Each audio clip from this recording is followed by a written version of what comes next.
Welcome back to our third segment. We just finished up the second one, and we walked through marginal product of labor, which again, it's the change in quantity divided by the change in labor. We looked at the average product of labor, which is quantity divided by labor. So we're not worried about the change. We're just talking about numbers, just gross numbers, and doing the math on it. And what I hope you're following the flow through these chapters, because each chapter embedded kind of in the foundation of all of these chapters, we keep coming back to not only the three pillars of economic thought. We're concerned about opportunity cost. We're concerned about self-interest and optimization. We're concerned about decisions at the margin. And then as I don't want to say become a little more sophisticated, but hopefully we're becoming a little more sophisticated, a little more knowledgeable as we work through these chapters, we're now starting to see that the marginal decision rule. I mean, it was a driver in chapter 7 when we're talking about consumers. It's a driver in chapter 8, and it's probably going to be a driver in some more of the chapters as we go down the line. So what we're learning, these chapters are building on each other, and hopefully you're being able to build your toolbox as we go along, because especially if you go to work, well, not only if you go to work for a firm, but if you go to work as an entrepreneur and open the taco truck, or something that does digital video, or you've got a company that maybe you're just a consultant, maybe you're a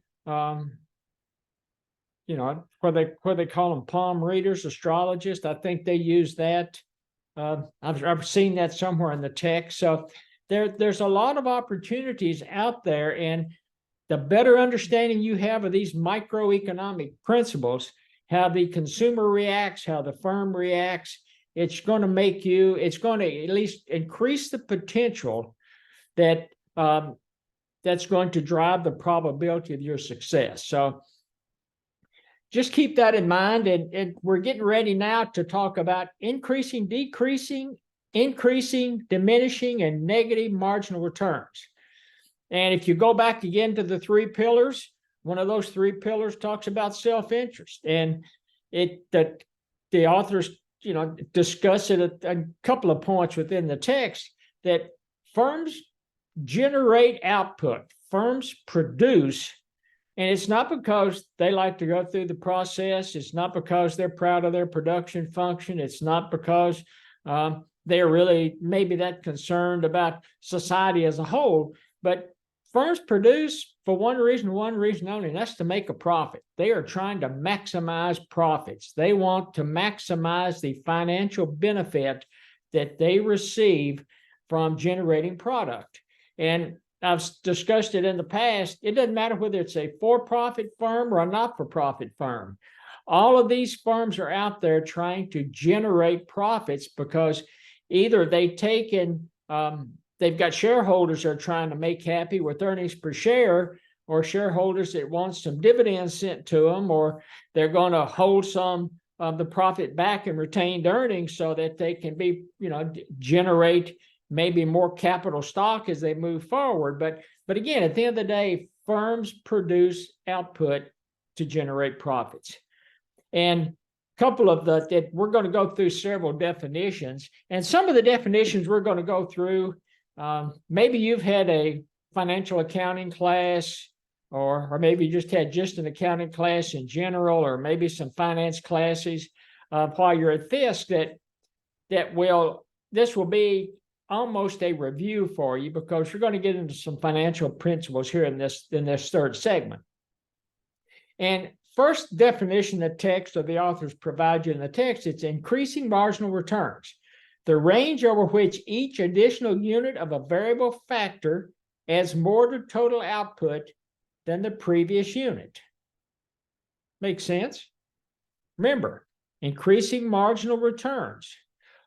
When you go back to we're talking about slope, we're talking about rise over run, we're talking about marginal returns, talking about the change in y divided by the change in x. So you've got you've got output on the vertical, you've got labor on the horizontal. And again, when we're talking about at the margin, we're talking about changes in quantity divided by changes in labor. And then the second one definition they give you is diminishing marginal returns, the range over which each additional unit of a variable factor adds less to the total output than the previous unit. Makes sense? So if you think about the curve, and we'll get into the curve in just a minute, but if you think about the curve, when you're talking about increasing marginal returns, it's increasing at an increasing rate. You get to diminishing marginal returns, and it's still increasing total returns, but it may be increasing at a somewhat flatter slope. And you see this a lot, especially in medical practices. I see this. You see it, in Starbucks, as we talked about. You see it in a lot of firms where somebody has forecast that you can significantly increase your total output by throwing more bodies at it, throw more warm bodies at it. I went to see my physician not too long ago, and I'm sitting there in the office, and there's people running around the doctor's office, and I don't know, there was like 15 of us, and it's a mixed specialty practice. And there's 15 of us sitting in the waiting room, and there's 2 people checking in. There you can see back in the back, you can see some billers running around. They finally called my name, and the first individual took my blood pressure, checked my height, checked my weight, put me in the exam room, took and turned around and handed me off to kind of probably a physician's assistant that came in and had a little laptop with them, and they're going through questions, asked me, what medications I'm on, why do I come, why did I, come to the office that day or come to see the doctor? And it's like, you want to tell them, well, I came to the doctor just because I want to. No, I came to the doctor because I'm not feeling well. So I expect you to do something to help me. But again, I'm sitting there, and then, that individual puts some stuff in the computer and says, well, the doctor will see you in a minute. So, I've even though I checked in online before I went, I still had to go up and pay my copay and had to talk to the people at registration, tell them I'm there. And so registration, the first person that weighed me took my blood pressure, then I have a nurse, either a PA or nurse practitioner. And finally, I get to see the doctor. And then as I go back out, I've got to go back and see a nurse to get some pharmaceuticals, to get my prescriptions for pharmaceuticals. So I've seen 5 people in that doctor's office. Now, at some point, to me, at least if I'm standing there watching them, I think they've got too many people. Think they've got too many people. And to me, they're in that phase of diminishing marginal returns.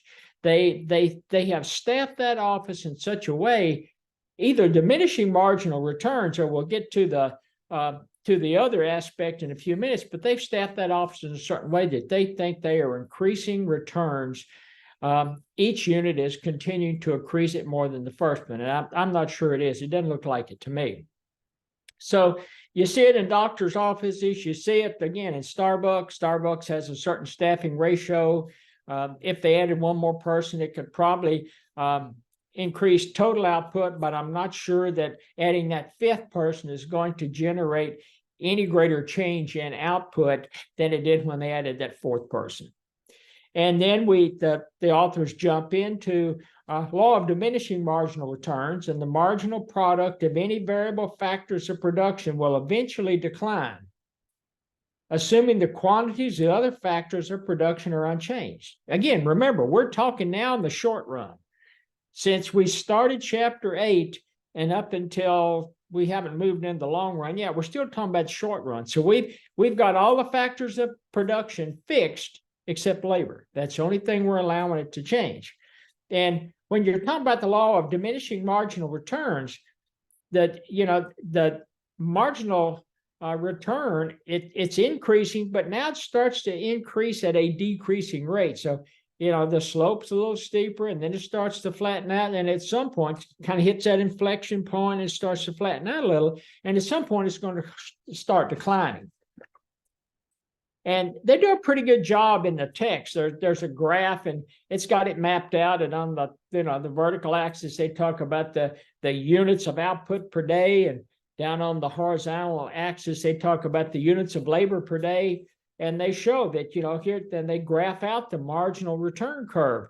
And it's increasing at an increasing rate, kind of hits that inflection point. It starts increasing at a decreasing rate, and then it tops out and it starts coming back down.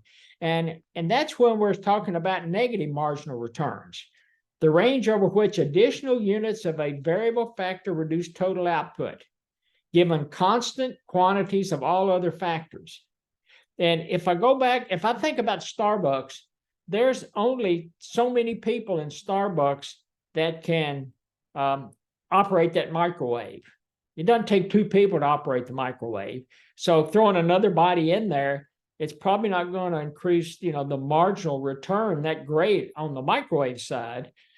It only takes one person to handle the cash register. And Starbucks is pretty good about getting people in, getting the orders, and, getting you moving down the line. And, you might throw another body over here when it talks about generating the coffee, especially. Maybe you could specialize, and one person takes all the, fairly straightforward coffees, and one person, makes all the woo-woo coffees and all the, exotic stuff that costs just, $6-7 a cup.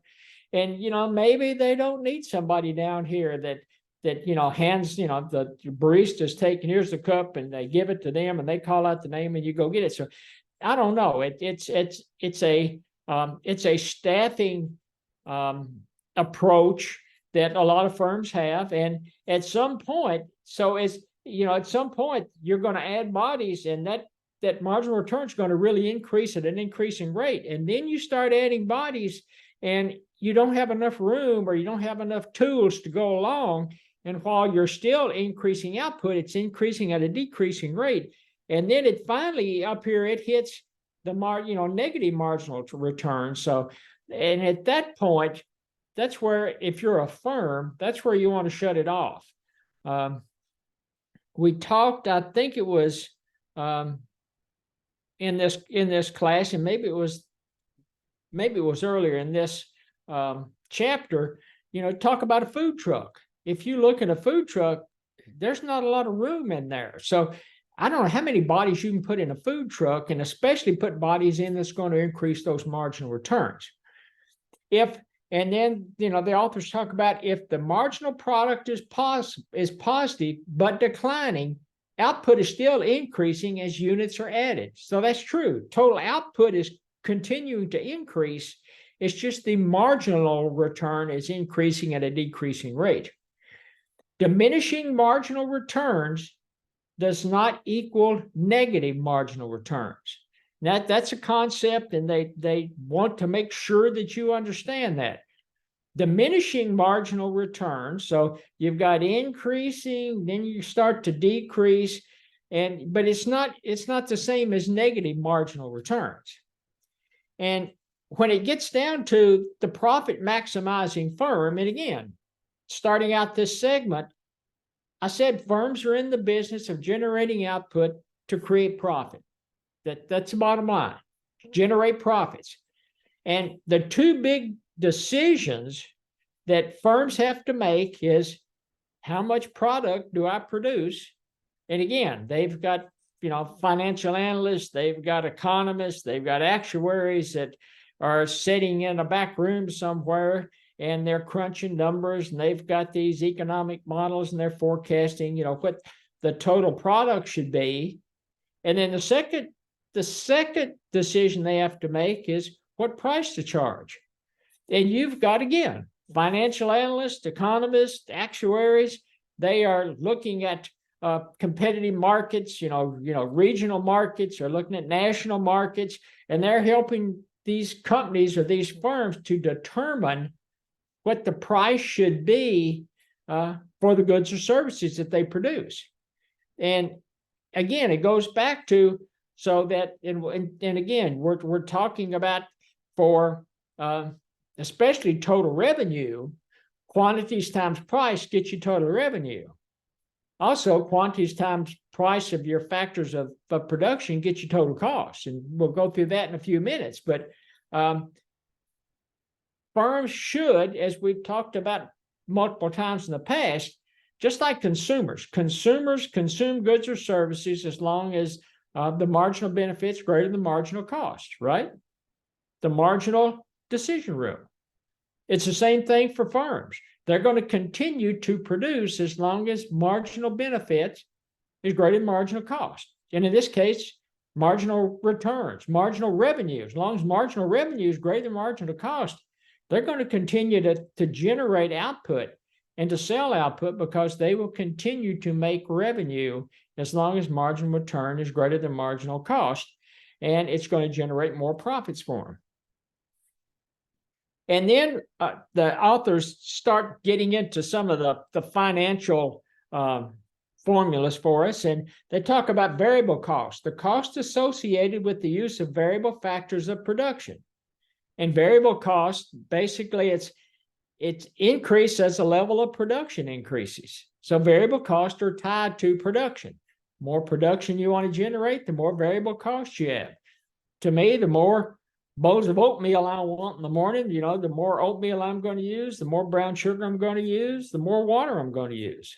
So the more bowls of oatmeal, even though I just barely can make it through one, but the more bowls of oatmeal I decided I wanted, it's going to take more variable cost for me to generate that oatmeal, especially in the short run. And then we talk about fixed cost. And, fixed cost, and they are fixed for, and it's, it's a definition for a reason. So fixed cost, the cost associated with the use of fixed factors of production. So in our model that we've been talking about, if labor is your variable cost, then what are your fixed costs? You've got technology, you've got entrepreneurship, you've got, natural resources are fixed, you've got the capital stocks fixed. And all of that, then it's a fixed factor of production in the short run. So fixed cost, and so fixed cost doesn't change. Fixed cost isn't going to change with the number of units of output to generate it. It's there. And sometimes they talk about sunk cost. It's there, and you've already invested in it, and some of it may be long-term contracts you can't get out of, but you've got a fixed cost, and things will change as we get into the long run, because in the long run, as I think talked about in the first segment, all factors of production are considered variable in the long run, but we're still sitting here in the short run. And your fixed cost, sometimes you see it, especially in accounting, talks about overhead. A lot of the budgets that I've managed in the past, it's always come through as SG&A. It's like selling, general, and administrative, and it's kind of down here at the bottom of my budget, and my variable cost. I've got a bunch of variable costs that I can manage. There's not much I can do as a manager, director, VP, whatever position you have in a firm. Probably not a lot you're going to do with that SG&A. That's your fixed cost. It's those variable costs up there that you can play around with and help to control your budget. And then definition-wise, total cost, it's a sum of variable and fixed costs. Makes sense? Doesn't matter whether it's a short run or long run, it's still the sum of the variable and fixed cost. The total variable costs that vary with the level of a firm's output. And again, we've talked about that in the past. Variable costs vary with the level of your output. Total fixed costs that do not vary with the level of the firm's output. So the text, and I think they do a fairly decent job of it, they go through all of these formulas and all of these definitions and the rationale, and they get down to the I guess the meat and potatoes, or you hear people talk about where the rubber hits the road, and you've got the formula for the total cost. Total cost equal total variable cost plus total fixed cost. And then you've got, they start to try to tie some of this together, total production to total cost. It's a relationship driven by the level of production or the output. And again, remember, more output, more variable cost. Fixed costs are, as they say, fixed in the short run. Marginal cost and average cost curves can be derived, as again, from the total cost curve. So if the marginal cost is the change in total cost divided by quantity, total cost goes up with the addition of one more unit of labor. So now we know that, again, when they start doing some math magic down through the text. And so if marginal cost is equal to total cost, change in total cost over the change in quantity, then you can do some substitution. And now you can say marginal cost is actually equal to the change in total variable cost plus the change in total fixed cost divided by the change in quantity. So they go back to the total cost formula and they start substituting and playing around with math magic. And in the short run, again, remember, we're sitting here in the short run so that we've only varying labor and everything else down here is fixed. Then the marginal cost for the firm, change in total cost over change in quantity, equals the total variable cost, change in total variable cost, plus the change in total fixed cost divided by change in quantity. And in the short run, if your fixed,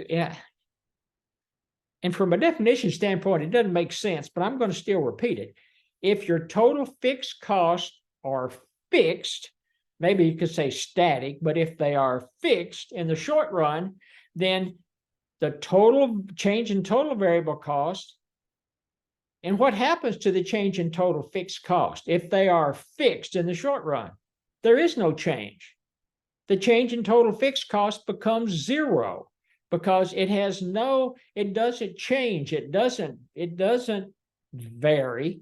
Again, I hate mixing these terms. It doesn't vary with the change in quantity. And so you end up in the short run that your marginal cost is nothing more than the change in total variable cost divided by the change in quantity. And that is because your fixed costs are fixed in the short run. Things will look a little different when we get to the long run, but in the short run, they're fixed, and it drives it to zero when you're talking about change. And the slope of the total cost curve and the slope of the marginal cost curve, it's because total cost and variable cost curves have the same shape. So this is what's driving your curves. The average total cost, ATC is the abbreviation, total cost divided by quantity. It's the firm's total cost per unit of output, right? When we're talking about averages, you're talking about the total cost divided by the unit of output.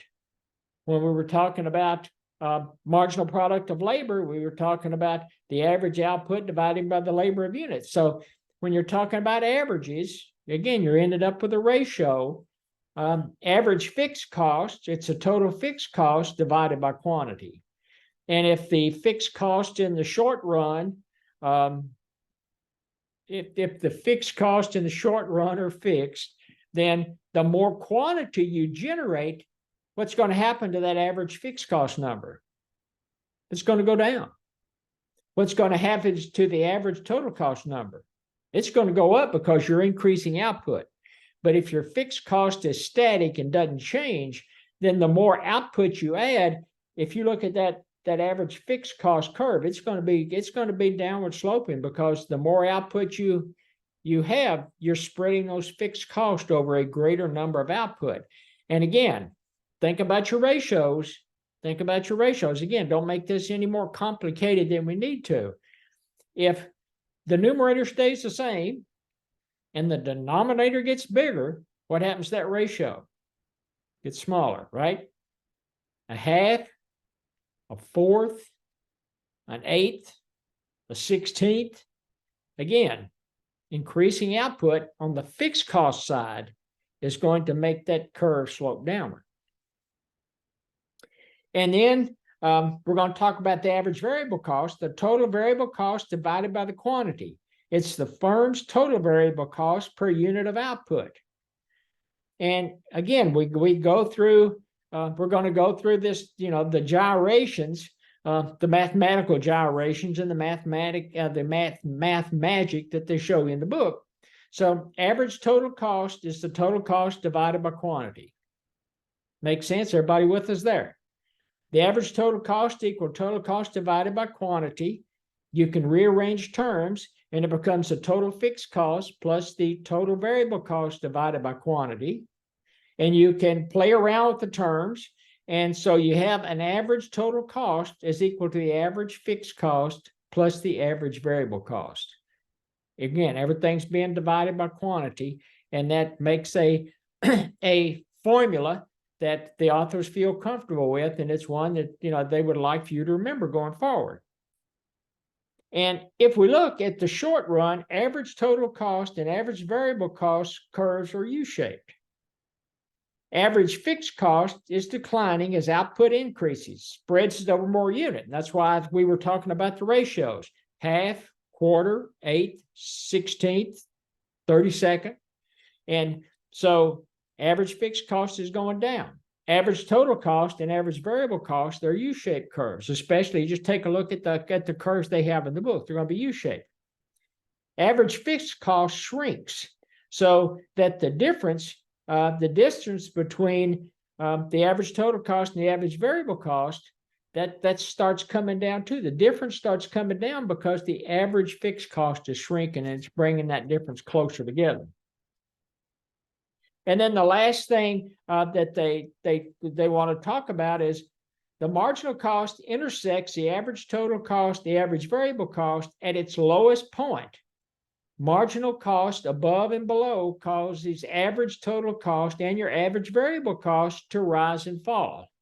Again, go back to the batting average. Go back to your grade point average. As long as the marginal is above, it's going to increase it. As long as the marginal is below, it's going to decrease and cause it to fall.